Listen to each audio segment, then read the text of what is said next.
Hello, my little friend. It's your old buddy, Uncle Pete. Today, we're going to read a story together. You can look at the pictures while I read it, or you can read along if you want, or you can do both. But when you hear this sound, that means it's time to turn the page. Okay? So the first thing I like to do when I read a story is take a nice, deep breath and then get started. You can do it with me. Ready?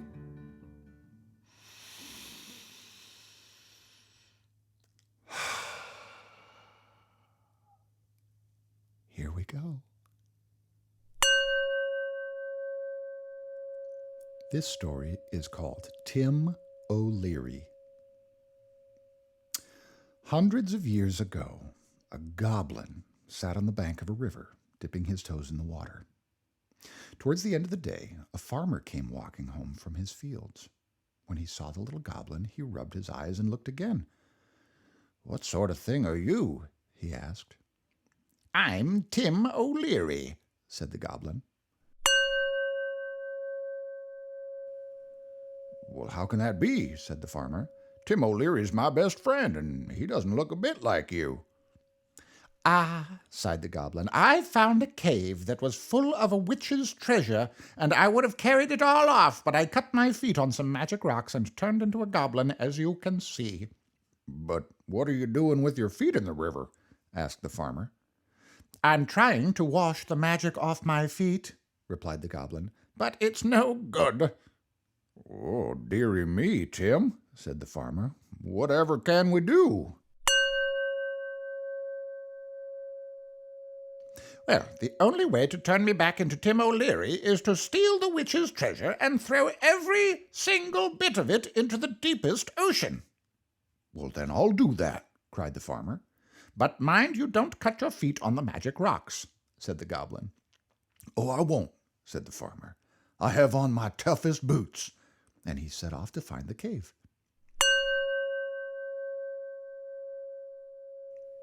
Now it was almost night when he found it, so he lit a torch and he ventured in. First, he came to a long tunnel where the floor and the walls and the ceiling were all sharp rocks. So he walked very slowly and very carefully along the tunnel, and he managed to get to the other end without cutting himself.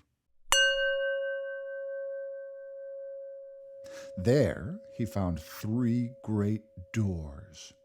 One was made of wood, one was made of iron, and one was made of stone. Just as he was wondering which one to try, he heard a croak behind him. He turned around and found a frog sitting on a rock. "You want to know what lies behind the doors?" asked the frog. "Sure do," said the farmer. "Very well. I'll tell you, if you promise to give me a jewel from the witch's treasure." "Well, I can't do that," replied the farmer. "I have to throw every single bit of it into the ocean so that the goblin can turn back into Tim O'Leary." said the frog. "Don't believe that goblin. He's no more Tim O'Leary than I am. He just wants to get his hands on that witch's treasure." "Well, why doesn't he just come and get it himself?" said the farmer. "Well, he's a water goblin," said the frog. "Very powerful, you know, but he must keep touching the water. That's why he sits with his toes in the river."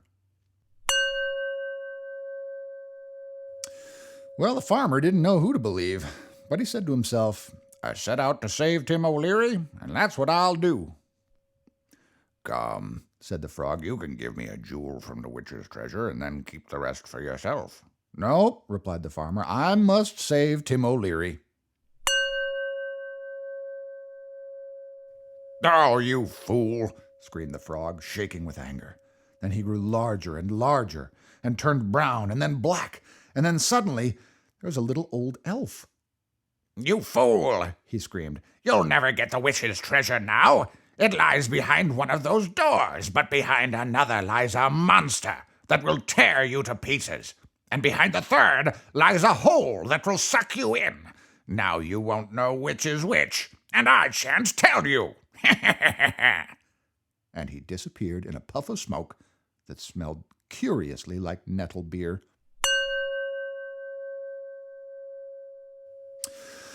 Well, at this point, the farmer was very frightened, but he was determined to help Tim O'Leary. So he covered himself from head to foot in mud, and he got a long pole that stretched the length of the 3 great doors. Then he opened the first door that was made of wood. Immediately there was a whooshing noise, and he saw a terrible black hole, and he felt himself being sucked towards it. And suddenly stones and rocks from the cave were flying past him, and all disappearing into that terrible black hole. But the farmer clung tight to his pole, and because it was wider than the doorway, it couldn't go through. So the farmer struggled and strained, and eventually he managed to shut the door with a great bang, and the sucking wind died down, and the cave grew still again.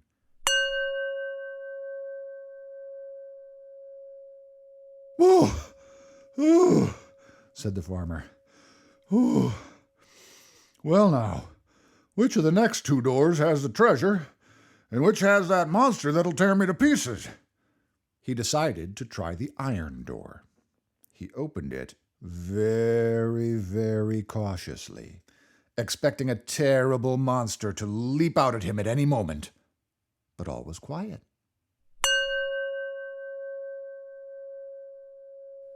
He looked in and found himself gazing into a high hall, lit by candles, and in the center of the hall was a great iron chest with a gold lock. Well, the farmer looked around the hall, and there on the wall hung a great golden key. So he took the key, and he eagerly opened up the treasure chest. Whereupon there was a terrible roar, and out jumped a hideous monster with great claws and bulging eyes, and it stretched out its claws to seize the farmer. But because he was all covered in mud, he slipped through them and ran as hard as he could for the door. He got there just in the nick of time and slammed it shut just as the monster sprang again, so that it crashed against the great door, and the iron rang and the monster roared. Then the farmer opened the last of the 3 doors that was made of stone, and there lay the witch's treasure. The poor man had never seen so many precious stones and so much gold and silver. "Well, it would be a crime," he said to himself, "to throw all that into the ocean. But if that's the only way to save old Tim O'Leary, that's what I must do."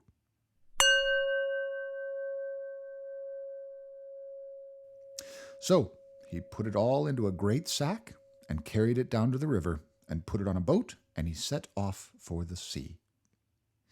Well, he hadn't gone very far before he heard singing coming from the back of the boat, and there he found the goblin sitting, trailing a toe in the water. In this way they sailed out into the dark, wide open ocean, until the goblin suddenly said, "Here we are," and the farmer picked up the sack of treasure, and he took one last look at it, and he said, "I shall never see such wealth again. But if this is the only way to turn you back into Tim O'Leary, well, away it goes." And he emptied all the precious jewels and silver and gold into the sea. "Ha, ha, ha!" cried the goblin. "Thank you very much. I was never Tim O'Leary, and he was never me. Ha, ha, ha, ha!" And with that, he jumped into the waves and disappeared with the treasure.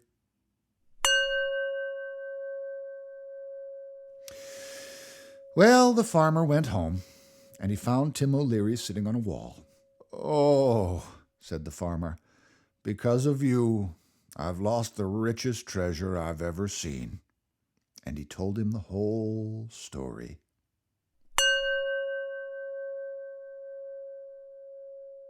Well, Tim O'Leary put his arm around the farmer and said, "Leave the treasure to the goblins. You've proved yourself a true friend to me, and a true friend I'll be to you, and that's worth more than all the gold and silver and precious jewels. in the world.